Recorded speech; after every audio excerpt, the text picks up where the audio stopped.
سڵاو بینەرانی خۆشەویستی تەلەڤیزیۆنی کۆمەڵە لەگەڵتانم بۆ پێشکەشکردنی گەشتی هەواڵەکانی ئەمڕۆ چوارشەمە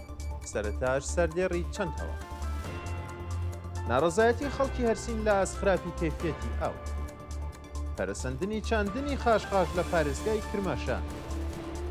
گیان لە دەستدان و برینداربوونی 66 کرێکار لە ماوەی دەمانگی ڕابردوو لە کرماشان درێژەی ناڕەزایەتیەکان لە شاریوانی باکووری کوردستان مانگرتنی کرێکاران لە پترۆشیمیەکانی کارون و بەندەری مام وێرشی فاشیستەکان بۆ سەرپەنابەرانی کورد و تورکی کۆمۆنیست لە فەڕەنسا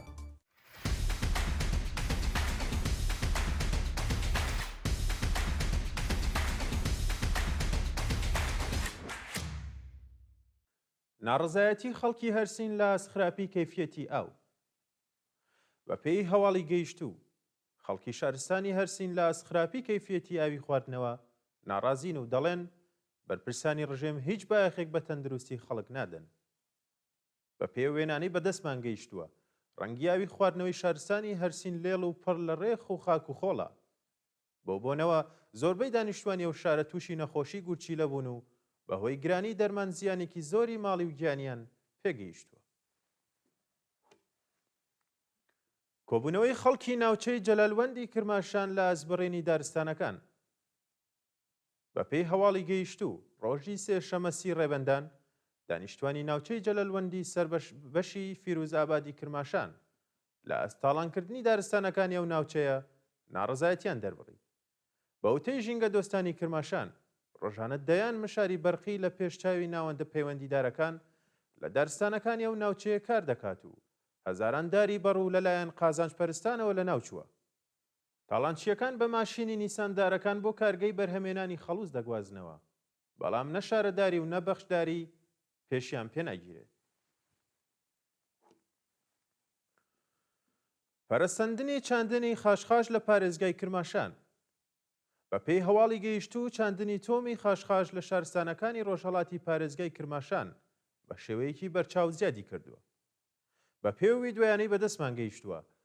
داوێنی چیاکانی ناوچەی دیزگەرانی سەر بە شارستانی شەعبات لەلایەن کەسانی نەناسراوەوە بۆ چاندنی خاشخاش بەکارهێنراوە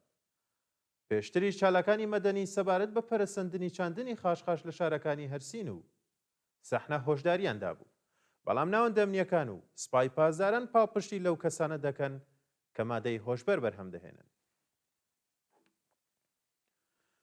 یان لە دەستدان و برینداربوونی 66 کرێکار لە ماوەی دەمانگی ڕابردوو لە کرماشان بەڕێوبەری پزیشکی دادی کرماشان ڕۆژی سێشەمەسی ڕێبەندان ڕایگەیاند لە ماوەی دەمانگی ڕابردوودا 66 کرێکار بەهۆی ڕداوەکانی کارگیانیان لە دەستداوە و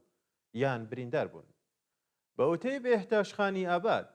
لە دەمانگی ڕابردوودا 38 کارگەر لەوانە 37 پیا و یەک ژن بەهۆی نەبوونی ئەمنی شوێنی کار گیانیان لە دەستداوە و ناویان لە پزیشکی دادی پارێزگای کرماشان تۆمار کراوە هەروەها 622 کرێکار لەوانە 38 ژن و 594 پیا و لە ڕووداوەکانی کاردا بریندار بوون و کە بە بەراورد لەگەڵ ساڵی ڕابردوو ڕێژەکە زیادی کردووە جێگای ئاماژەیە کە زۆرترین قوربانی بەهۆی بەربوونەوە لە بەرزایی بەرکەوتنی شتی سەخت بەرق گورتووی و سووتانی جەستەیی بووە درێژەی ناڕەزایەتیەکان لە شاریوانی باکووری کوردستان شەوی سێشەمەسی ڕێبەندان خەڵکی شۆڕژگێڕی شاریوان لە باکووری کوردستان بۆ چەندەمین ڕۆژی بەردەوام دژ بە زیندانیکردنی شارەدارانی بربژێری خەڵک و دانانی قیوم لە جێگەیان ڕژانە سەر شەقام و لەگەڵ هێزەکانی پۆلیس بەشەڕ هاتن لە ماوەی دەڕۆژی ڕابردوودا خەڵکی شاریوان بەردەوام دژ بە سەرکوتگەریەکانی دەوڵەتی تورکیا خۆپیشاندانیان کردووە و لەو ماوەیەدا 400 کەس کە 55 کەسیان منداڵ بوون لەلایەن پۆلیسەوە دەست بەسەر ئەشکەنجە و زیندانی کراون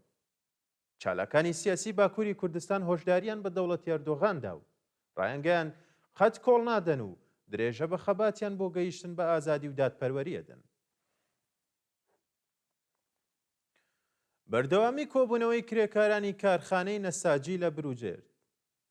ڕۆژی سێشەمەسی ڕێبەندان کرێکارانی کارخانەی نەساجی بروجێرد بۆ چەندەمین ڕۆژی بەردەوام دژ بە نەدانی داخوازیەکانیان کۆبوونەوە کرێکارانی ناڕازی دەڵێن باوەی چەند مانگە خاوەنکار بە بیانووی نەبوونی سەرچاوەی ماڵی حەقدەستەکانیانی پەرداخت نەکردووە و بەهۆی نەدانی حەقی بیمەکانیان بە ڕێکخراوی تەمین ئیجتیماعی تووشی کێشەی دەرمانی بوون. ناڕازیان بە کۆبوونەوە لە بەردەم دەفتەری شیرکەت خوازیاری پەرداختی داخوازیەکانیان، زیادکردنی حەقدەست بە پێی ڕێژەی هەڵەوسان،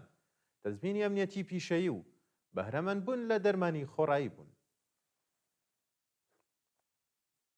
مانگرتنی کرێکاران لە پترۆشیمیەکانی کارون و بەندەر ئیمام. کرێکارانی شاخڵ لە پترۆشیمیەکانی کارون و بەندەر ئیمامی ماشەهر ڕۆژی سێشەمەسی ڕێبەندان لە ناڕزایەتی بەنەدانی داخوازیەکانیان دەستیان لە کار کێشا و مانیان گرت. کرێکارانی ناڕازی پاش مانگرتن لە دوو کۆبوونەوەی جیاجیا داخوازیاری پەرداختی 3 مانگ حەقدەستی دواخراو، دابینکردنی ئیمکاناتی ڕەفاهی و بیمەی دەرمانی، زیادکردنی حەقدەست بە پێی ڕێژەی هەڵاوسان، بەکردەوە دەرهاتنی گەڵاڵی ڕیزبەندی پیشەکان و تەزمینی ئەمنیەتی کاری بوون. کۆبوونەوەی کرێکارانی ئەبنیەی فەنی لە ڕێگەی ئاسنی ئازەربایجانی شەرقی. ڕۆژی سێشەمەسی ڕێبەندان کرێکارانی شاغڵ لە بەشی ئەبنی فەنی ڕێگەی ئاسنی ئازەربایجانی شەرقی دەست بە دۆخی خراپی پیشەیە و مەعیشەتی ناڕزایەتیان دەربڕی و لە بانگاوازێکدا داوایان لە هەموو هاوکارەکانیان کرد بۆ ڕۆژی چوارشەمەی 1 ڕەشەمە مان بگرن. کرێکارانی ناڕازی بە کۆبوونەوە لە وێزگەی قەتاری شاری تەورێز ناڕزایەتی خۆیان لەگەڵ نەدانی حەقدەست و حەقی بیمە نیشاندا و خوازیاری پێدانی بۆنی کرێکاری و زیادکردنی حەقدەست بە پێی ڕێژەی هەڵاوسان بوون. کرێکارانی شاخڵ لە ڕێگەی ئاسنی ئازەربایجانی شەرقی لە ڕۆژی چوارشەمەوە لە هەموو وێزگەکانی ئەو شرکەتە دەستیان لە کار کێشاوە و ڕایان گەیاندووە کە تا داخوازیەکانیان جێبەجێ نەکرێت ناگەڕێنەوە سەر کارەکانی. ناڕزایەتی خانشینکراوانی سەنعەتی نەوت لە ئاهواز. ڕۆژی سێشەمەسی ڕێبەندان خانەنشینکراوانی سەنعەتی نەوت بە کۆبوونەوە لە بەردەم سندوقی خانەنشینی ئاهواز خوازیاری پێدانی داخوازیەکانیان بوون. خانشینکراوانی سەنعەتی نەوتی خوزستان خوازیاری زیادکردنی حەقدەست، بەکردەوە دەرهاتنی گەڵاڵی ڕێزبەندی، ئەوسانسازی حەقدەست، دابینکردنی بیمەی دەرمانی و بەهرەمەند بوون لە خزمەتگوزاری پزیشکی خۆڕایی، پێدانی مەزایە براوەکان و هەڵوەشانەوەی بڕیاری دەوڵەت بۆ تێکەڵکردنی سندوقەکانی خانەنشینی بوو. خۆپیشاندانی خەڵکی سەنگەسەر دژ بە کۆماری ئیسلامی. شەوی سێشەمەسی ڕێبەندان دانیشتوانی شارۆچکەی سەنگەسەر لە پارێزگای سمنان لە ئاست کوژرانی گەنجێکی ئەو شارە بە ناوی مازیار تورانیان لەلایەن چەند ئەفغانستانی ڕژانە سەر شەقام و دژ بە کۆماری ئیسلامی دروشمیان بەرز کردەوە. چەند ڕۆژ لەمەوبەر چەند پیاوی ئەفغانستانی کە پێشتر ئەندامی لەشکری فاتومیون بوون هێرشیان کردە سەر میوە فرۆشێک و پاشبڕینی سەری تەرمەکەیان پارچە پارچە کرد و لە دەوروبەری ئەو شارە فڕێندا. بڵاوبوونەوەی هەواڵی ئەو جەنایەتە شەپۆلێک لە نەفرەت و تووڕەی لە لای خەڵکی سەنگەسەر ساز کرد و ماوەی دووشەوە خەڵکی ئەو شارستانە لەسەر شەقامەکان خۆپیشاندان دەکەن. ناڕازیان ماوەیان بۆ دەوڵەت دیاری کردووە و ڕایان گەیاندووە کە ئەگەر هەموو ئەفغانستانیەکانی دانیشتی پارێزگای سمنان دەرنەکەن خۆیان دەست بەکار ئەبن و بەزەیان بە هێزەکانی فاتومیون نابێت. هێرشی فاشستەکان بۆ سەرپەنابەرانی کورد و تورکی کۆمۆنیست لە فەڕەنسا. شەوی سێشەمەسی ڕێبەندان سەندیکا کرێکاریەکانی فەڕەنسا و ئەنجومەنی پەنابەرانی چەپگەرا لە پاریس دش بە فاشیسم ڕشانە سەر شەقام و لەگەڵ هێزەکانی پۆلیس تێک هەڵچوون. شەوی یەکشەمە 16 ڕێبەندان ئەنجومەنی کرێکارانی کۆمۆنیستی کورد و تورک هاوڕێ لەگەڵ گروپی یانگ ستراگڵ کە پێگاتوە لە لاوانی ئەنتەرناسیۆناڵی دژبەری فاشیزم لە پاریس فیلمێکیان بە ناوی زێد لە دەرهێنانی گۆستا و گواراز بڵاو کردەوە. بەڵام فاشیستەکانی فەڕەنسا بە چەقۆ هێرشیان کردە سەریان و دروشمی پاریز نازیەیان بەرز کردەوە. بە پێی زانیاریەکان 3 کەس لەوانە چالاکێکی کرێکاری بە سەختی بریندار بوون کە باری تەندروستی یەکێکیان ناجێگیرە. بەدوایین هەواڵمان سەبارەتە بە ناڕزایەتی بەرینی خوێندکاران و قوتابیان لە ئەندۆنێزی. ڕۆژی سێشەمەسی ڕێبەندان هەزاران خوێندکاری زانکۆ و قوتابی لە چەند شاری ئەندۆنێزی ڕژانە سەر شەقام و دژ بە سیاسەتەکانی دەوڵەت دروشمیان بەرز کردەوە. بە پێی راپۆرتەکان خوێندکاران و قوتابیانی ئەندۆنۆزی لە ئەسبڕیاری سەرۆک کۆماری بۆ کەمکردنەوەی بودجەی بەشەکانی پەروەردە بەهداشت و ژێرخانەکانی وڵاتە ناڕازین و دەڵێن دەوڵەت بودجەی دابینکردنی بەهداشتی بۆ پێدانی 100 ڕۆژ خۆراکی خۆڕایی بە بیانووی قەرەبووکردنەوەی کەم خۆراکی گۆڕاوە. لە حاڵێکدا ئەرکی دەوڵەت ئەوەیە کە ئەمنیەتی بەهداشت و خۆراک پێکەوە بۆ شارومەندان دابین بکات. شایانی باسە کە گەنجانی ئەندۆنێزی بزوتنەوەیەکیان بە ناوی ئەندۆنێزی گڵاب ڕێک خستووە و ئەو بزوتنەوە ڕۆژ لە دوای ڕۆژ پەرەدەست. بینەرانی خۆشەویست هەواڵەکانتان پێشکەش کرا.